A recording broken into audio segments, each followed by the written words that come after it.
Welcome to mastermind of GK. एक बार फिर से आप लोग का स्वागत है मास्टरमाइंड ऑफ जीके में। फ्रेंड्स, आज इस वीडियो में बिहार पुलिस कांस्टेबल का जो री एग्ज़ाम होने वाला है 7 अगस्त से, टोटल पोस्ट की संख्या कितना है 21,391। उसके लिए टॉप मोस्ट VVI इकोनॉमिक्स का 100 सेलेक्टिव क्वेश्चन लेकर आया हूँ। सभी क्वेश्चन काफ़ी महत्वपूर्ण है, इससे परीक्षा में काफ़ी प्रश्न आपको देखने को मिल सकते हैं, तो आप लोग पूरा वीडियो ज़रूर देखिएगा। और देखिए फ्रेंड्स, आप लोग चैनल को सब्सक्राइब नहीं करते हैं, चैनल को सब्सक्राइब कर लीजिए, उसमें पैसा नहीं लगता है। अब बेल आइकन को दबा दीजिएगा, तभी जब भी मैं कोई इंपॉर्टेंट वीडियो का अपलोड करूंगा तो उसका नोटिफिकेशन सबसे पहले आपको जाएगा। ठीक है फ्रेंड्स, देखिए आप लोग को बेहतर तैयारी के लिए मैं क्रैश कोर्स चला रहा हूँ फ्रेंड्स, जिसमें 20,000 क्वेश्चन सभी विषयों का, साइंस का हो गया, प्रीवियस ईयर हो गया, हिंदी हो गया, अंग्रेजी हो गया, सभी का मैं दे रहा हूँ बहुत ही कम पैसा में फ्रेंड्स। तो जो स्टूडेंट क्रैश कोर्स खरीदना चाहते हैं वो आपका 83 40 250 242 नंबर पे कांटेक्ट करके कोर्स खरीद लें। ठीक है फ्रेंड्स, बहुत ही कम पैसा, 100-150 रुपया में आपको कोर्स, इतना स्टडी मटेरियल आपको कहीं नहीं मिलेगा इतना कम पैसा में। ठीक है फ्रेंड्स, और इतना 100-150 देखिएगा फ्रेंड्स तो परीक्षा की तैयारी कैसे करेगा। मार्केट में जो बुक आता है फ्रेंड्स वो क्या है, प्रैक्टिस सेट होता है, स्टडी मटेरियल नहीं होता है। उससे आप चाहिएगा क्वेश्चन की बहुत सारा टैली कर जाए तो उससे संभव नहीं है। जो मैं दे रहा हूँ फ्रेंड्स आपका क्रैश कोर्स के अंतर्गत, वो स्टडी मटेरियल है, उसको आप लोग खरीद लें। ठीक है फ्रेंड्स, तो चलिए 100 क्वेश्चन देख लेते हैं आपका इकोनॉमिक्स का। और देखिए फ्रेंड्स, ये सब जो इसका जो PDF बना हुआ है फ्रेंड्स, ये PDF मैं उसी ग्रुप में प्रोवाइड करा रहा हूँ फ्रेंड्स। जो क्रैश कोर्स खरीदे हैं उनका एक अलग ग्रुप बना हुआ है जिसमें 500 से अधिक स्टूडेंट जुड़ चुके हैं। ठीक है, उसमें इसका PDF भी मैं दे रहा हूँ और कंटिन्यू वीडियो भी अपलोड अब मैं कर रहा हूँ। तो सभी लोग हमारे चैनल से जुड़े रहें, और जो क्रैश कोर्स नहीं खरीदे हैं वो जरूर खरीद लें। इसके लिए आप फ्रेंड्स आप इस नंबर पे कांटेक्ट करके डिटेल जानकारी ले सकते हैं, उसके बाद खरीद सकते हैं। तो चलिए अब वीडियो को शुरू करते हैं। वीडियो को लाइक नहीं किया फ्रेंड्स तो वीडियो को लाइक कर दीजिएगा। सभी क्वेश्चन है जो काफ़ी इंपॉर्टेंट है, तो पूरा वीडियो आप लोग जरूर देखिएगा। आज का पहला सवाल आप लोग के सामने है, किस भारतीय योजना का उद्देश्य अधिक तीव्र, अधिक समावेशी और सतत वृद्धि है? क्वेश्चन पूछा जा सकता है। पहला का करेक्ट आंसर क्या होगा, तो 12वीं पंचवर्षीय योजना। ठीक है फ्रेंड्स, 12वीं पंचवर्षीय योजना का ये उद्देश्य है। ठीक है, अधिक तीव्र, अधिक समावेशी और सतत वृद्धि। पहला का correct answer option number D होगा। आप लोग आंसर गेस करते चलिएगा। ठीक है, इससे आपका तैयारी का लेवल पता चलेगा कि आपकी तैयारी कैसी है। कृषि में मूलतः किस प्रकार की बेरोजगारी की प्रधानता देखने को मिलती है? 2 नंबर सवाल का करेक्ट आंसर क्या होगा, तो इसे का आंसर होगा अदृश्य बेरोजगारी। ठीक है फ्रेंड्स, अदृश्य बेरोजगारी का 1-2 और नाम है, उसे भी आप लोग याद रहिएगा, कन्फ्यूज नहीं होइएगा। तो चलिए दूसरा का correct answer option number B हो गया, अदृश्य बेरोजगारी। यहाँ पर देखिए नोट्स में लिखा हुआ है कि अदृश्य बेरोजगारी जिसे छिपी हुई बेरोजगारी भी कहा जाता है। ध्यान से याद रखिएगा, अदृश्य बेरोजगारी को छिपी हुई बेरोजगारी या तो प्रच्छन्न बेरोजगारी भी कहा जाता है। तो ऑप्शन में अगर प्रच्छन्न बेरोजगारी आ जाए या छिपी बेरोजगारी या अदृश्य बेरोजगारी, तो इसमें कन्फ्यूज नहीं होना है, तीनों एक ही है फ्रेंड्स। तो कृषि में मूलतः किस प्रकार की बेरोजगारी की प्रधानता देखने को मिलती है, तो ऑप्शन नंबर बी अदृश्य बेरोजगारी इसका करेक्ट आंसर होगा। तीसरा नंबर सवाल आप लोग के सामने है। तीसरा नंबर सवाल आपका है कि पहला मानव विकास सूचकांक किस अर्थशास्त्री ने तैयार किया था? 3 का करेक्ट आंसर हो जाएगा ऑप्शन नंबर बी हो जाएगा, महबूब उल हक ने पहला मानव सूचकांक तैयार किया था। ठीक है फ्रेंड्स, तो करेक्ट आंसर 3 का correct answer option number B हो जाएगा। चौथा नंबर सवाल है, इको मार्क उन भारतीय उत्पाद को दिया जाता है जो, देखिए इसी लेवल का क्वेश्चन बिहार पुलिस में पूछा जाएगा फ्रेंड्स। 4 का करेक्ट आंसर गेस करते चलिए। करेक्ट आंसर होगा ऑप्शन नंबर सी, पर्यावरण के प्रति मैत्रीपूर्ण हो, उसे दिया जाता है। इको मार्क उन भारतीय उत्पाद को दिया जाता है जो पर्यावरण के प्रति मैत्रीपूर्ण हो। आप लोग वीडियो को शेयर नहीं करते फ्रेंड्स, वीडियो को शेयर भी करें, क्योंकि व्यूज जब कम आता है फ्रेंड्स तो क्या वीडियो बनाने का मन नहीं करता है। इसलिए आप लोग वीडियो को शेयर करें, लाइक जरूर करें। आप लोग इतना मेहनत कर रहे हैं फ्रेंड्स तो कम से कम इतना आप लोग कर ही सकते हैं। 5 का करेक्ट आंसर क्या होगा, उपभोक्ता आंदोलन का प्रवर्तक किसे माना जाता है? 5 का करेक्ट आंसर होगा, बहुत important question, option number C, Ralph Nader को माना जाता है। 6ठा नंबर सवाल आप लोग के सामने है, उपभोक्ता अधिकार दिवस कब मनाया जाता है? 6 का करेक्ट आंसर क्या हो जाएगा, तो 6 का करेक्ट आंसर ऑप्शन नंबर 15 मार्च को उपभोक्ता अधिकार दिवस के रूप में मनाया जाता है। 7 नंबर सवाल आपका है कि कौन सा नियम यह कहता है कि बुरा पैसा संचरण में अच्छा पैसा बाहर आता है? तो 7 का करेक्ट आंसर ग्रेशम का नियम कहता है। ठीक है फ्रेंड्स, ग्रेशम का नियम कहता है कि बुरा पैसा संचरण में अच्छा पैसा बाहर आता है, तो ऑप्शन नंबर 20 का करेक्ट आंसर हो जाएगा। 8वां नंबर सवाल आपका है कि ऐसी मुद्रा जिसकी विनिमय दर सरकार द्वारा प्रभावित होती है क्या कहलाती है? तो 8 का जो करेक्ट आंसर हो जाएगा फ्रेंड्स आपका प्रबंधित मुद्रा। ये सब का PDF मैं कह रहा हूँ फ्रेंड्स कि क्रैश कोर्स जो पैसा दिए हैं जो ग्रुप में है उनमें मैं दे देता हूँ, आंसर के साथ में मैं दे दूंगा, बगल में ही आंसर इसका रहेगा फ्रेंड्स, तो आप लोग को पढ़ने में सुविधा होगा। लेकिन उसके लिए क्रैश कोर्स आप लोग को खरीदना होगा। चलिए 8 का करेक्ट आंसर ऑप्शन नंबर प्रतिबंधित मुद्रा हो गया।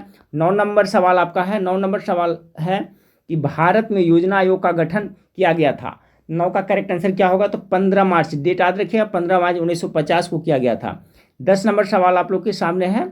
10 नंबर सवाल आपका है कि अंत्योदय कार्यक्रम सर्वप्रथम किस राज्य में शुरू किया गया था। तो 10 का जो करेक्ट आंसर होगा फ्रेंड्स, ये सबसे पहले राजस्थान में शुरू किया गया था। 10 का correct answer option number D हो जाएगा। 11 नंबर सवाल देखिए, 11 नंबर सवाल है भारत में राष्ट्रीय आय की गणना के लिए सर्वमान्य प्रमाणित संस्था क्या है। यानी भारत में जो राष्ट्रीय आय उसकी गणना किसके द्वारा किया जाता है, तो इसका जवाब सबको पता होना चाहिए, बहुत बार मैं पढ़ा चुका हूँ, केंद्रीय सांख्यिकी संगठन के द्वारा किया जाता है।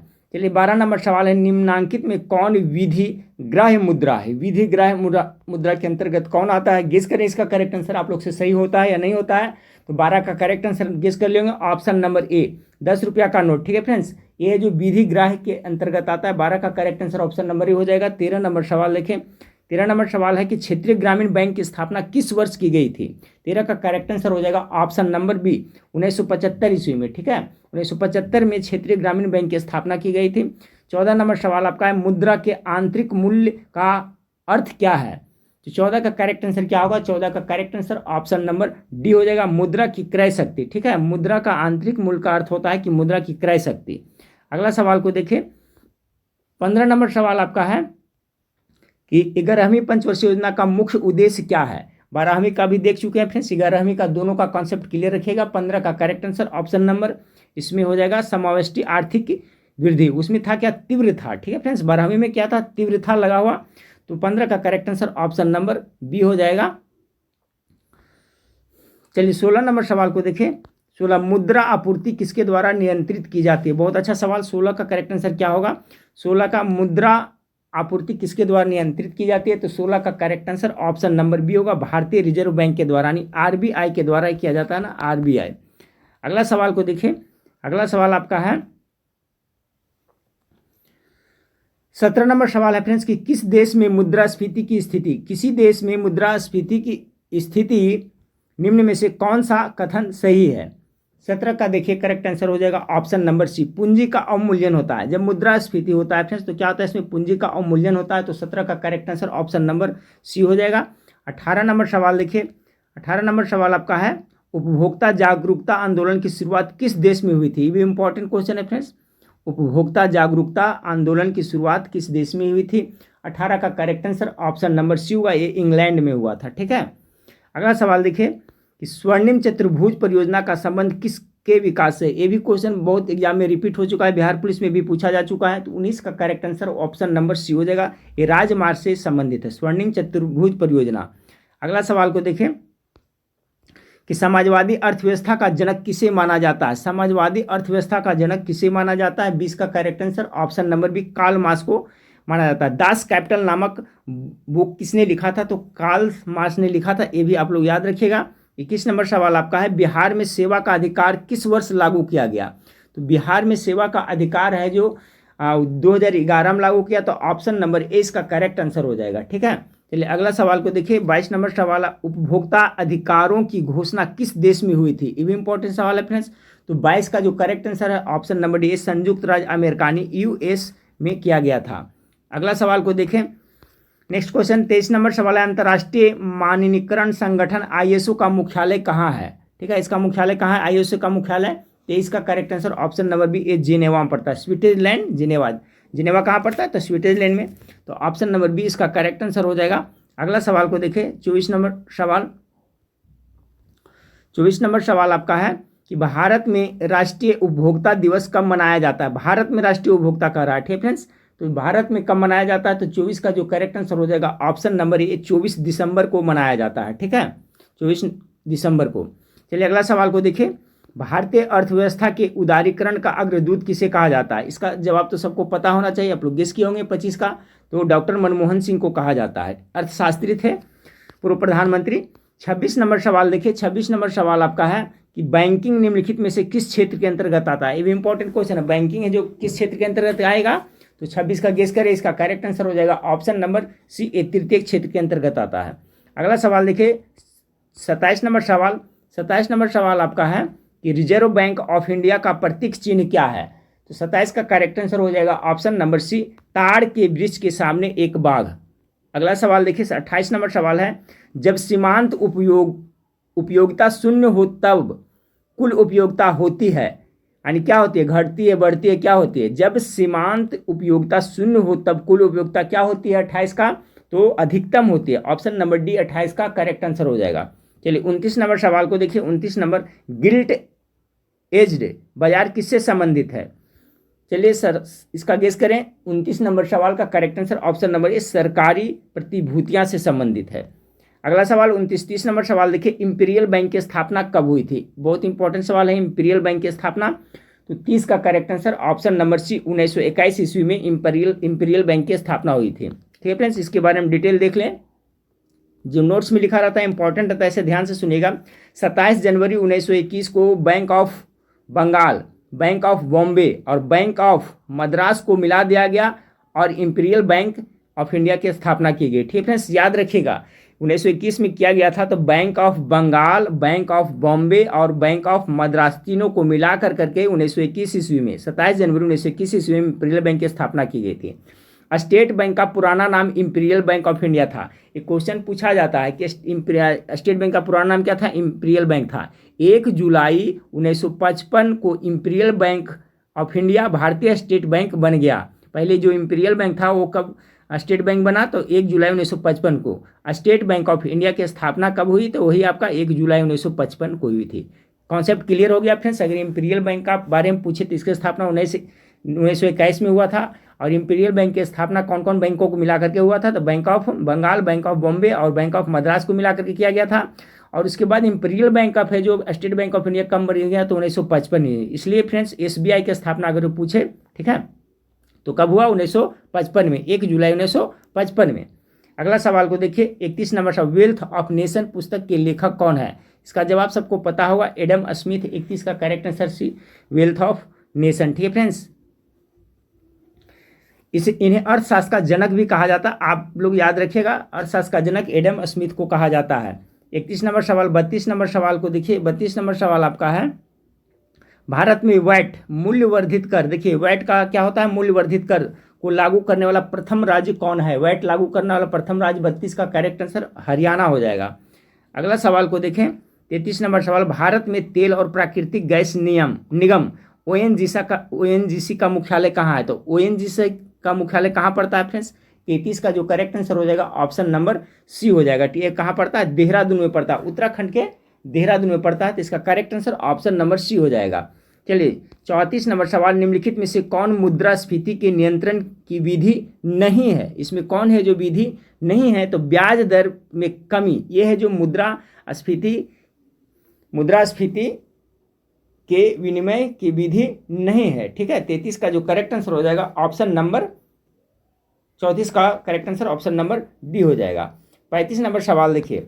35 नंबर सवाल है, भारतीय रिजर्व बैंक का लेखा वर्ष होता है। इंपॉर्टेंट क्वेश्चन है फ्रेंड्स, पहले कुछ था बदल गया है, तो चलिए आप लोग गेस करिए इसका करेक्ट आंसर क्या होगा। ठीक है, भारतीय रिजर्व बैंक का लेखा वर्ष, तो 35 का जो करेक्ट आंसर हो जाएगा फ्रेंड्स ऑप्शन नंबर बी हो जाएगा। ठीक है, क्या हो जाएगा, अप्रैल मार्च हो जाएगा। ठीक है, नहीं मार्च अप्रैल, पहले जुलाई जून था फ्रेंड्स, लेकिन अभी वर्तमान में ये हो गया है, याद रखिएगा अप्रैल मार्च। देखिए नोट्स में यहाँ लिखा हुआ है कि आरबीआई का वर्तमान वित्तीय वर्ष 2023 है जो 1 अप्रैल 2000 को शुरू हुआ था और 31 मार्च को समाप्त हुआ। ठीक है, 2023 को समाप्त हो गया। पहले यह था जो जुलाई जून था फ्रेंड्स, ठीक, लेकिन अब क्या हो गया है, तो आपका बदल गया है, अप्रैल मार्च हो गया है। तो इसका correct answer option number B हो जाएगा। 36 नंबर सवाल को देखिए, चमकता हुआ सितारा किस बैंक का प्रतीक है। इसका करेक्ट आंसर क्या होगा, गेस करिएगा। 36 का बी होगा, bank of India. Bank of India का ये प्रतीक है चमकता हुआ सितारा। अगला सवाल देखिए 37 नंबर सवाल, बोकारो स्टील प्लांट किस देश के सहयोग से स्थापित किया गया था। इसमें से 3 है फ्रेंड्स इंपॉर्टेंट, तीनों में से एक जरूर पूछा जाएगा। एक बोकारो है, एक भिलाई है, ठीक है फ्रेंड्स, और एक है जो फ्रेंड्स उसका भी क्वेश्चन इसमें जिक्र होगा, एक बोकारो। तो बोकारो के बारे में पूछा जा रहा है। बोकारो स्टील प्लांट है जो किस देश के सहयोग से बना था 37 का, तो ये आपका रसिया ने रूस के हुआ था बोकारो, और भिलाई भी हुआ था रूस के, याद रखिएगा फ्रेंड्स। ठीक है, बोकारो और भिलाई है जो आपका रूस के सहायता से हुआ था।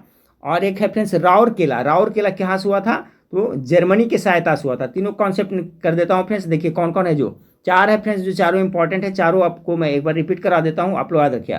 बोकारो भिलाई है जो किस देश की सहायता से बना था, तो बोकारो और भिलाई है जो रूस की सहायता से बना था फ्रेंड्स। राउरकेला है जो कहाँ से बना था फ्रेंड्स, राउरकेला है जो बना था जर्मनी की सहायता से। और अगला क्वेश्चन है दुर्गापुर इस्पात संयंत्र किसके सहयोग से बना था, तो एक ग्रेट ब्रिटेन की मदद से बना था। ठीक है, 38 नंबर क्वेश्चन को देख लिए। अब 39 नंबर सवाल को देखिए, राजा चलैया समिति का संबंध किससे है, तो राजा चलैया समिति का संबंध 39 का कर सुधार से है फ्रेंड्स, तो ऑप्शन नंबर सी 39 का करेक्ट आंसर हो जाएगा।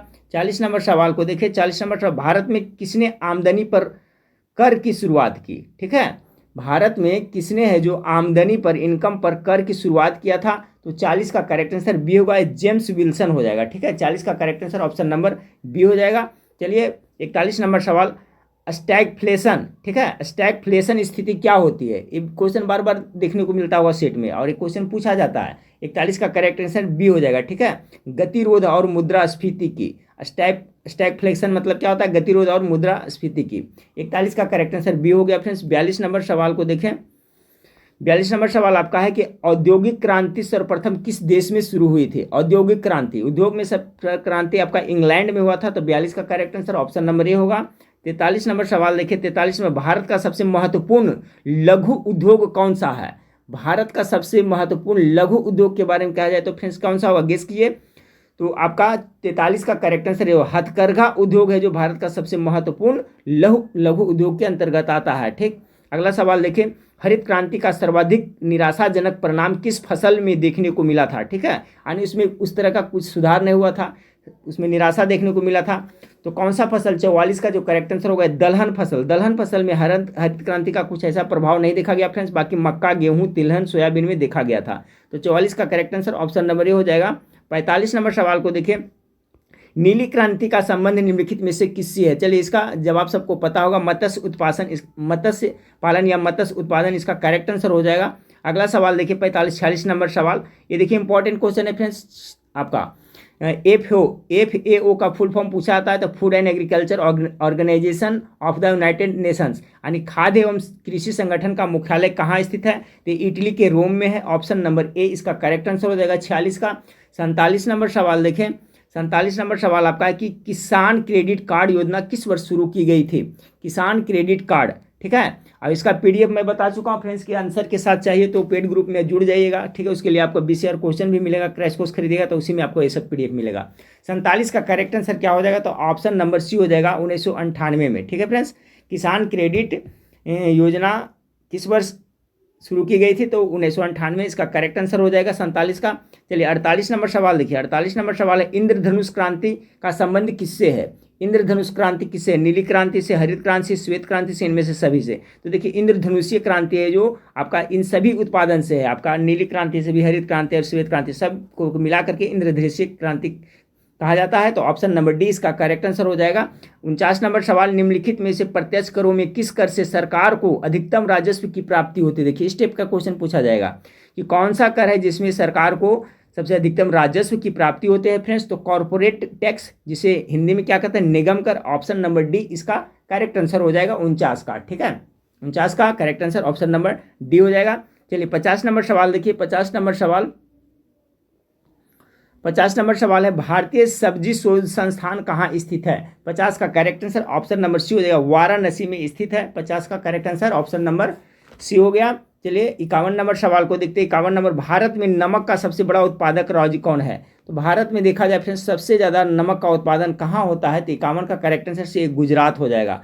अगला सवाल फ्रेंड्स कि क्षेत्रीय ग्रामीण बैंक किसके द्वारा प्रायोजित होते हैं। क्षेत्रीय ग्रामीण बैंक हो किसके द्वारा प्रायोजित होते हैं, तो 52 का जो करेक्ट आंसर हो जाएगा ऑप्शन नंबर सी हो जाएगा, राष्ट्रीयकृत वाणिज्य बैंक के द्वारा ये प्रोत्साहित होती है फ्रेंड्स। ठीक है, या प्रायोजित होती है, तो 52 का correct answer option number C हो जाएगा। चलिए 53 नंबर सवाल, ग्रेशम का नियम किससे संबंधित है। ग्रेशम का नियम बहुत इंपॉर्टेंट है फ्रेंड्स, तो क्या हो जाएगा 53 का करेक्ट आंसर बी, ये मुद्रा के प्रचलन से संबंधित है। जब भी ग्रेशम का नियम का बात आए तो ये मुद्रा से रिलेटेड है, मुद्रा प्रचलन से, तो ऑप्शन नंबर बी आपका 53 का करेक्ट आंसर हो जाएगा। 54 नंबर सवाल देखिए, 54 नंबर सवाल आपका है, 54 नंबर सवाल है भारत में गरीबी रेखा का निर्धारण कौन करता है। किसका रेफरेंस 54 का करेक्ट आंसर क्या होगा, भारत में गरीबी रेखा का निर्धारण कौन करता है? तो 54 का जो करेक्ट आंसर हो जाएगा फ्रेंड्स ऑप्शन नंबर डी हो जाएगा, नीति आयोग इसका करेक्ट आंसर हो जाएगा। ठीक है, अगला सवाल को देखिए, भारतीय जीवन बीमा निगम LIC की स्थापना कब हुई? इसका करेक्ट आंसर हो गया 54 का फ्रेंड्स, देख लिया डी नीति आयोग के द्वारा होता है। याद रखिए, भारत में गरीबी रेखा का निर्धारण नीति आयोग करता है। और 55 नंबर सवाल का जो करेक्ट आंसर होगा क्या होगा?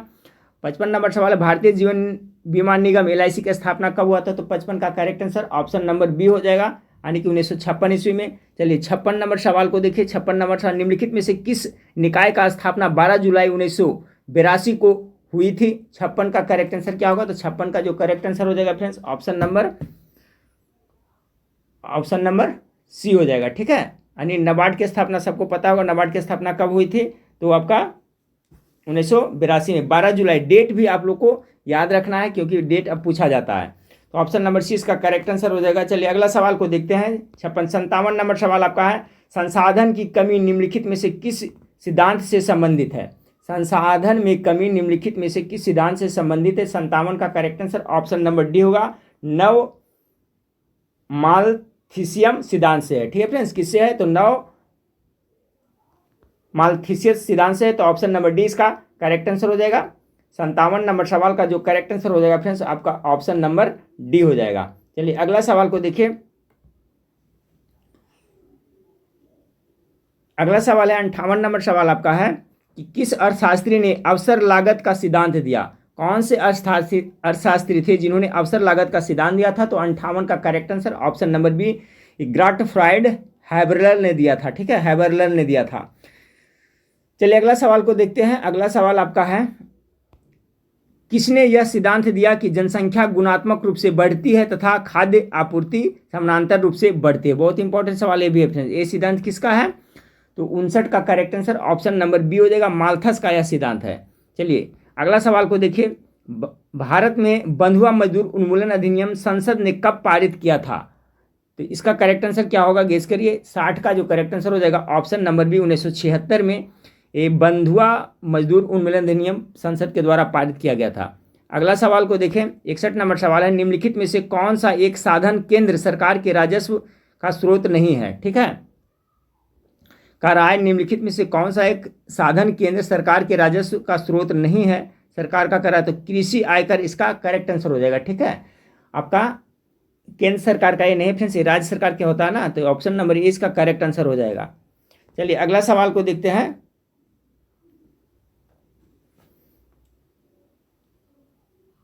62 नंबर सवाल को देखें। 62 नंबर सवाल आपका है कि भारत में गरीबी हटाओ का नारा किस पंचवर्षीय योजना के अंतर्गत दिया गया था? तो ये 5वीं पंचवर्षीय योजना इसका करेक्ट आंसर हो जाएगा। अगला सवाल देखें, 63 नंबर सवाल आपका है कि निम्नांकित में से प्राथमिक क्षेत्र किसे कहा जाता है? तो प्राथमिक क्षेत्र के अंतर्गत क्या आता है? कृषि क्षेत्र आता है ना, ऑप्शन नंबर ए इसका करेक्ट आंसर हो जाएगा। नेक्स्ट क्वेश्चन को देखें, 64 नंबर, प्रधानमंत्री Narendra Modi make in India कार्यक्रम की शुरुआत कब की गई? यानी प्रधानमंत्री नरेंद्र मोदी के द्वारा मेक इन इंडिया कार्यक्रम की शुरुआत कब की गई थी? तो 64 नंबर सवाल का जो करेक्ट आंसर होगा ऑप्शन नंबर बी, 2014 में। 64 का correct answer option number B हो जाएगा। 65 नंबर सवाल को देखें कि तलचर किसके लिए प्रसिद्ध है? तलचर बहुत ही फेमस क्वेश्चन है, तलचर। 65 का correct answer option number C हो जाएगा फ्रेंड्स, ये भारी जल संयंत्र के लिए तलचर है जो आपका फेमस है। तो 65 नंबर सवाल का करेक्ट आंसर क्या हो जाएगा? Option number C correct answer हो जाएगा। 66 नंबर सवाल को देखिए, भारत में लिग्नाइट कोयला का सबसे ज्यादा उत्पादक राज्य कौन सा है? लिग्नाइट कोयला जिसे भूरा कोयला भी कहा जाता है, तो 66 का correct answer option number D हो जाएगा, तमिलनाडु में होता है। ठीक फ्रेंड्स, बिटुमिन्स को मुलायम कोयला कहा जाता है, याद रखिएगा। तो लिग्नाइट कोयला सबसे ज्यादा तमिलनाडु में पाया जाता है, जिसे भूरा कोयला के नाम से भी जाते हैं, और बिटुमिन्स को सॉफ्ट यानी मुलायम कोयला कहा जाता है। देखिए यहाँ ऑप्शन में लिखा हुआ है, इसे ध्यान से देखें कि लिग्नाइट कोयला भारत में सर्वाधिक मात्रा में तमिलनाडु के नेवली क्षेत्र में पाया जाता है। ये पूछा जाता है फ्रेंड्स, नेवली क्षेत्र कहाँ है, किसके लिए है? तो ये आपका तमिलनाडु में पड़ता है। नेवली क्षेत्र कोयला के लिए जाना जाता है, इसे भूरा कोयला भी कहा जाता है। अभी मैंने बताया कि लिग्नाइट कोयला को भूरा कोयला कहा जाता है और विटामिन्स को मुलायम कोयला कहा जाता है। तो ये देखिए इसमें 3 क्वेश्चन बना फ्रेंड्स, और तीनों बहुत VVI है। इसलिए मैं बोलता हूँ कि मेरा वीडियो कम से कम देखिए। अगर मेरा वीडियो देखने से 10-15 प्रश्न भी इंपॉर्टेंट सीखते हैं फ्रेंड्स, तो इसी तरह से धीरे धीरे तैयारी होती है। आप लोग पूरा वीडियो जरूर देखा कीजिए। चलिए अगला सवाल है कि प्रथम वित्त आयोग के अध्यक्ष कौन थे? प्रथम वित्त आयोग के अध्यक्ष कौन थे? इसका करेक्ट आंसर क्या होगा? 67 का हो जाएगा केसी नियोगी थे। अगला सवाल को देखें, मौलिक अधिकारों को लागू करने के लिए रिट जारी कौन करता है? इंपॉर्टेंट सवाल है। तो कौन करेगा? मौलिक अधिकारों को लागू करने के लिए रिट सर्वोच्च न्यायालय यानी उच्चतम न्यायालय द्वारा लागू होता है। 68 का करेक्ट आंसर ए हो जाएगा। 69 नंबर सवाल को देखिए, निम्न में से किस एक जगह मुक्त व्यापार क्षेत्र नहीं है? कहाँ पे मुक्त व्यापार क्षेत्र नहीं है फ्रेंड्स? कौन सा जगह है? तो ये आपका ये भी इंपॉर्टेंट क्वेश्चन है, 69 का सी हो जाएगा। ठीक फ्रेंड्स, ये तिरुवनंतपुरम है जो आपका मुक्त व्यापार क्षेत्र के अंतर्गत नहीं आता है। बाकी जो ये सब बंदरगाह, मुंबई, विशाखापट्टनम, कांडला, ये सब मुक्त व्यापार क्षेत्र के अंतर्गत आता है। तो ऑप्शन नंबर सी याद रखिएगा, तिरुवनंतपुरम इसका करेक्ट आंसर हो जाएगा। 70 नंबर सवाल देखिए, नायक समिति का संबंध किससे है? तो 70 का जो करेक्ट आंसर होगा, गेस करिए। 70 का correct answer option number B, लघु उद्योगों से है। ठीक है, नायक समिति का संबंध किससे? लघु उद्योगों से है। 71 नंबर सवाल है, नरसिंह रिपोर्ट का संबंध किसके पुनर्गठन से है? देखिए ये भी इंपॉर्टेंट समिति है फ्रेंड्स, रिपोर्ट है। तो इसका 71 का करेक्ट आंसर बी हुए, बैंकिंग संस्थान से। ठीक है फ्रेंड्स, जो नरसिंह रिपोर्ट था जो बैंकिंग संस्थान से संबंधित है, इसका करेक्ट आंसर आपका बी हो जाएगा। कृष्ण क्रांति का संबंध किससे है? ये भी क्वेश्चन बहुत बार एग्जाम में पूछा जा चुका है। कृष्ण क्रांति 72 का ए, पेट्रोलियम खनिज तेल उत्पादन से। तो ऑप्शन नंबर डी इसका करेक्ट आंसर हो जाएगा, 72 का डी। 73 नंबर सवाल, कर सुधार समिति का अध्यक्ष किसे नियुक्त किया गया था? जो कर सुधार का इसका जो अध्यक्ष किसे किया गया था फ्रेंड्स? 73 का। ये क्वेश्चन घुमाते रहता है, इसी को मॉडरेट किया हुआ क्वेश्चन कहा जाता है। अब कर सुधार समिति है, अभी मैं पढ़ा चुका हूँ कि राजा चलैया समिति किससे संबंधित था? तो कर सुधार से था। यहाँ पूछ दिया कर सुधार समिति का अध्यक्ष किसे चुना गया? तो राजा चलैया, उन्हीं के नाम पर बना था। ठीक है फ्रेंड्स, तो राजा चलैया समिति किससे संबंधित है? कर सुधार से। या तो कर सुधार समिति के अध्यक्ष कौन थे? तो राजा चलैया। इस तरह से याद रखिएगा। चलिए, देश में चीनी मिल का सर्वाधिक संख्या किस राज्य में है? ठीक है फ्रेंड्स, सबसे ज्यादा चीनी मिल कहाँ है? गेस करें तो तमिलनाडु, राजस्थान, महाराष्ट्र या इनमें से कोई नहीं। ठीक है फ्रेंड्स, यहाँ ऑप्शन में उत्तर प्रदेश भी देना चाहिए था। ठीक है, लेकिन उत्तर प्रदेश इसका नहीं होगा। सबसे ज्यादा चीनी मिल है जो आपका महाराष्ट्र में, 74 का correct answer option number C हो जाएगा। ठीक है, 75 नंबर सवाल को देखिए, भारत में निम्नलिखित में से किस प्रकार का बिजली का उत्पादन सर्वाधिक होता है? सबसे ज्यादा बिजली भारत में किस तरह से होता है फ्रेंड्स उत्पन्न? तो तापीय बिजली इसका करेक्ट आंसर होगा। 75 का correct answer option number A हो जाएगा। 76 नंबर सवाल को देखें, 76 नंबर सवाल आपका है कि निम्न में से हिंदू वृद्धि दर किससे संबंधित है? ठीक है, 76 नंबर सवाल का था। 76 का correct answer option number C होगा, राष्ट्रीय आय से होगा। हिंदू वृद्धि दर है जो किससे संबंधित है? राष्ट्रीय आय से संबंधित है। 77 नंबर सवाल देखिए, 77 नंबर सवाल आपका है कि निम्न में से कृष्ण क्रांति, ठीक है, ब्लैक रेवोल्यूशन का संबंध किससे है? तो 77 का जो आपका करेक्ट आंसर हो जाएगा ऑप्शन नंबर सी हो जाएगा, खनिज तेल उत्पादन से हो जाएगा। ठीक है, 77 का correct answer option number C हो जाएगा। चलिए 78 नंबर सवाल को देखते हैं। 78 नंबर सवाल आपका है कि भारत में किस राज्य में दाल का उत्पादन सबसे अधिक होता है? एक मिनट फ्रेंड्स, अभी हमने क्या देखा कि निम्न में से कृष्ण क्रांति का संबंध किससे है? तो 77 का भी बताया था फ्रेंड्स, खनिज तेल उत्पादन से। क्वेश्चन शायद रिपीट हुआ है ना। ठीक है, चलिए अगला सवाल को देखें कि भारत में किस राज्य में दाल का उत्पादन सबसे अधिक होता है? तो गेस करिए इसका करेक्ट आंसर क्या होगा? 78 का correct answer option number D, Madhya Pradesh में सबसे ज़्यादा दाल उत्पादन होता है। 79 देखिए, 79 नंबर क्या है कि भुगतान संतुलन शब्द का प्रयोग निम्नलिखित में से किसके संदर्भ में किया जाता है? 79 का correct answer option number B होगा, ये आयात और निर्यात, ठीक है, इंपोर्ट और एक्सपोर्ट के संबंध में किया जाता है। तो 79 का correct answer option number B हो जाएगा। अगला सवाल को देखिए, अगला सवाल है आपका 80 नंबर सवाल को देखिए, आर्यन मल्होत्रा समिति किससे संबंधित है? तो इसका करेक्ट आंसर क्या होगा फ्रेंड्स? 80 नंबर सवाल, 80 नंबर का सवाल का करेक्ट आंसर हो जाएगा बीमा क्षेत्र से। ठीक है, ये मल्होत्रा समिति का संबंध किससे था? तो बीमा क्षेत्र से। इसका करेक्ट आंसर हो जाएगा आपका ऑप्शन नंबर ए। 81 नंबर सवाल को देखिए, मिश्रित अर्थव्यवस्था से क्या अभिप्राय है? मिश्रित अर्थव्यवस्था किसे कहते हैं? 81 का करेक्ट आंसर बी हो जाएगा, सरकारी और निजी क्षेत्र का सह अस्तित्व को मिश्रित अर्थव्यवस्था कहा जाता है। 82 नंबर सवाल को देखिए, 82 नंबर सवाल है आपका, 82 नंबर सवाल है फ्रेंड्स कि वर्तमान समय में देश में किस प्रकार की बेरोजगारी की समस्या बहुत गंभीर समस्या बनी हुई है? तो भारत में तो सभी क्षेत्र में बेरोजगारी देखने को मिलता है, लेकिन अभी सबसे फिलहाल वो शिक्षित बेरोजगारी। ठीक है फ्रेंड्स, कि शिक्षा के साथ क्षेत्र में बहुत ज़्यादा बेरोजगार है, ये भारत के सामने बहुत बड़ी समस्या है। तो 82 का correct answer option number C हो जाएगा। चलिए अगला सवाल को देखते हैं कि भारत में बेरोजगारी का स्वरूप नहीं है। ठीक है फ्रेंड्स, 83 नंबर सवाल, इसका करेक्ट आंसर क्या होगा? तो 83 नंबर सवाल का जवाब क्या होगा कि भारत में बेरोजगारी का स्वरूप नहीं है। तो शिक्षित बेरोजगारी है, खुली बेरोजगारी, चक्रीय बेरोजगारी और अदृश्य बेरोजगारी। इसका करेक्ट आंसर क्या होगा फ्रेंड्स? तो इसका है ऑप्शन नंबर सी, चक्रीय बेरोजगारी है जो भारत में नहीं है, बाकी सब है फ्रेंड्स। तो ऑप्शन नंबर 83 का सी करेक्ट आंसर हो जाएगा। चलिए 84 नंबर सवाल को देखते हैं। निम्नलिखित में कौन सा मानव विकास सूचकांक में शामिल नहीं है? 84 का करेक्ट आंसर हो जाएगा फ्रेंड्स ऑप्शन नंबर डी, सामाजिक असमानता है जो आपका इसमें शामिल नहीं है। ठीक है, कौन सा मानव विकास सूचकांक में शामिल नहीं है? तो जीवन प्रत्यास्था है, प्रौढ़ साक्षरता है, वास्तविक प्रति व्यक्ति आय है, लेकिन सामाजिक असमानता इसमें नहीं है। इससे correct answer option number D हो जाएगा।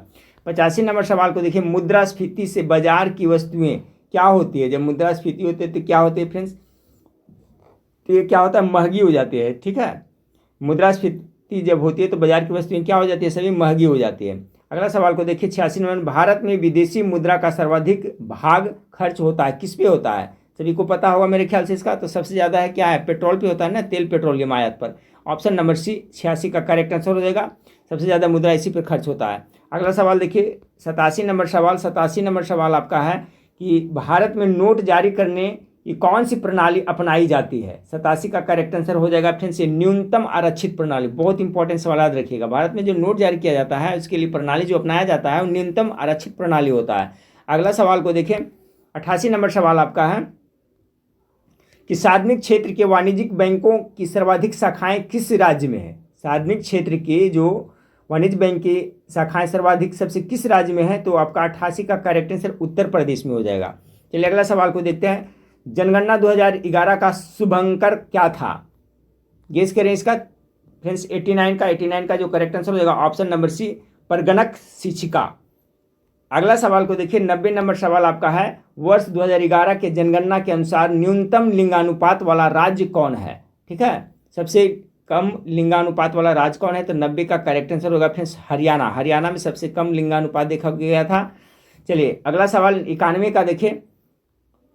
भारत में 14 प्रमुख बैंकों का राष्ट्रीयकरण किस वर्ष किया गया था? एक क्वेश्चन बहुत बार एग्जाम में रिपीट हो चुका है। तो 1969 ईस्वी में किया गया था। Option number D correct answer हो जाएगा।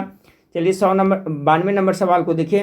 92 नंबर सवाल आपका है कि सरकारी व्यय को नियंत्रित करने वाला मंत्रालय कौन सा है?